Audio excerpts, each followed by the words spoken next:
10 नवंबर 6:52 PM पर दिल्ली में car blast होता है जिसमें 10 बंदे मारे जाते हैं और 20 इंजर होते हैं। और नेक्स्ट डे ही इस्लामाबाद पाकिस्तान में भी एक टेरर अटैक होता है जिसमें 12 बंदे शहीद होते हैं और 27 इंजर होते हैं। दिल्ली इंडिया का कैपिटल है और पाकिस्तान का कैपिटल इस्लामाबाद है। और इंडियन चैनल्स पे जो इस्लामाबाद अटैक है उसको ऐसे दिखाया जा रहा है जैसे ये अटैक जो है ना वो दिल्ली अटैक का जवाब में किया गया है। और अब हम इस चीज को देखेंगे कि पाकिस्तान ने क्या दिल्ली अटैक करवाया है और क्या इंडिया ने जो पाकिस्तान इस्लामाबाद में अटैक हुए वो इंडिया ने करवाया है। इस सारी सिचुएशन को देखने के लिए हमें सबसे पहले ये देखना पड़ेगा इन दोनों अटैक्स में क्या रिजेंबलेंस है। इंडिया दिल्ली में जो ब्लास्ट हुआ है वो भी एक सुसाइड ब्लास्ट था क्योंकि कार का ड्राइवर अपनी कार के अंदर था और उसने ब्लास्ट किया और वो भी उसमें मारा गया। और पाकिस्तान इस्लामाबाद में जो अटैक हुए वो तो क्लियरली एक सुसाइड बॉम्बर था, उसने चलते हुए गया और जाकर पुलिस की गाड़ी के साथ खुद को उड़ाया। तो ये बात क्लियर होती है कि दोनों अटैक्स जो थे वो सुसाइड अटैक्स थे। दिल्ली अटैक में 10 बंदे मारे जाते हैं और इस्लामाबाद में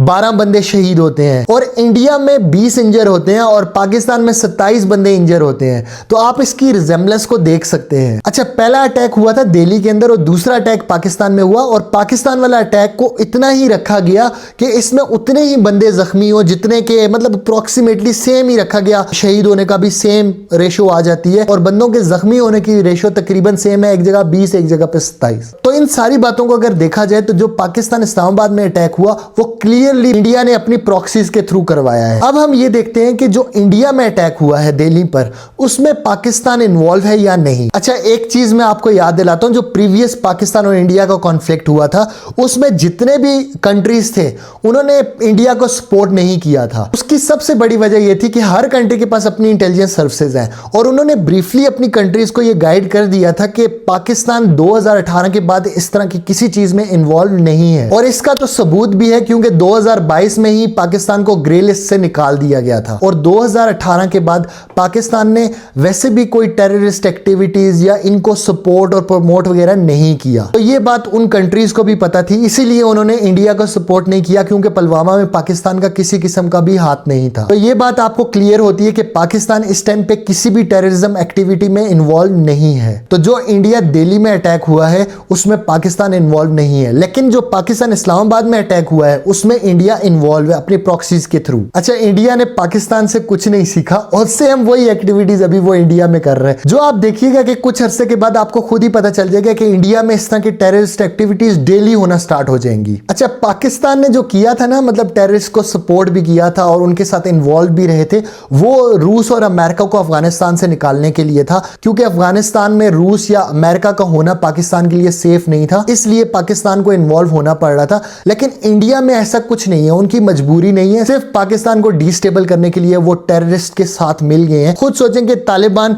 किसी भी कंट्री में नहीं जाते, सिर्फ इंडिया में वो जाते हैं और 7-7 8-8 दिन वहीं पे होते हैं। और जितने भी BLA मेंबर्स हैं वो सब अपना इलाज भी इंडिया से करवा रहे हैं। और पाकिस्तान की आज की सिचुएशन को देखकर मुझे एक बात तो क्लियर होती है कि टेररिज्म किसी की भी नहीं है। अगर आप उनको सपोर्ट करना बंद कर दोगे तो वो बाकी दुश्मनों को भूल जाएंगे और सिर्फ आपके ही दुश्मन बन जाएंगे। लेकिन इंडिया को ये बात समझ नहीं आ रही। इस टाइम आप ये बात नोट करें कि इंडिया में डॉक्टर लेवल के बंदे पकड़े जा रहे हैं जो टेररिज्म में इन्वॉल्व हैं। तो आपको इस चीज का अंदाजा हो जाना चाहिए कि इंडिया में इस टाइम सिचुएशन क्या बन रही है। इंडिया ने अपने ही बंदों पर जुल्म करके अपने ही पांव खुद काटे हैं। आप लद्दाख की सिचुएशन देख लें, फरीदपुर की देख लें, सिख कम्युनिटी के साथ उन्होंने जो किया वो देख लें, और बाकी भी कई जगहों पर उन्होंने कत्लेआम किया, पूरे पूरे खानदान उन्होंने शहीद किए, जंगलों में जाकर उनको गोलियों से शहीद किया। तो ये पिक्चर आपको क्लियर हो जानी चाहिए कि इंडियन अटैक्स के पीछे पाकिस्तान इन्वॉल्व नहीं है। वहां पे जितने भी टेररिस्ट पकड़े जा रहे हैं उनमें पाकिस्तान इन्वॉल्व बिल्कुल भी नहीं है। और इंडिया में जो इस टाइम टेररिस्ट एक्टिविटीज हो रही हैं या लोग पकड़े जा रहे हैं वो लोग हैं जिनके खिलाफ पिछले 3 साल में इंडियन गवर्नमेंट ने जुल्म की इंतहा की हुई थी। जब वो रेजिस्टेंस शो कर रहे हैं तो उसको वो पाकिस्तान के साथ जोड़ रहे हैं, हालांकि उसमें पाकिस्तान इन्वॉल्व नहीं है। अब आपको ये समझ में आ गई होगी कि प्रॉक्सी वॉर पाकिस्तान नहीं कर रहा है इंडिया में, लेकिन इंडिया पाकिस्तान में प्रॉक्सी वॉर इस टाइम पे कर रहा है। और मेरी ये ख्वाहिश है कि पाकिस्तान आगे भी इस प्रॉक्सी वॉर में ना पड़े, क्योंकि हमने ये पहले झेला हुआ है। हमें पता है कि प्रॉक्सी वॉर करने के बाद पाकिस्तान का क्या हुआ था। तो इंडिया को करने दे और आप देखिएगा कि इंडिया इस प्रॉक्सी वॉर की वजह से खुद ही अपने पांव काटेगा और इंडिया के 5 टुकड़े नहीं, मेरे ख्याल से 10 टुकड़े हो जाएंगे अगर वो इसी तरह प्रॉक्सी वॉर में लगा रहा। अच्छा, एक चीज और क्लियर कर देता हूं, इंडियन गवर्नमेंट ने अभी तक ये क्लियरली नहीं कहा कि जो दिल्ली में अटैक हुआ है वो टेररिज्म एक्टिविटी है।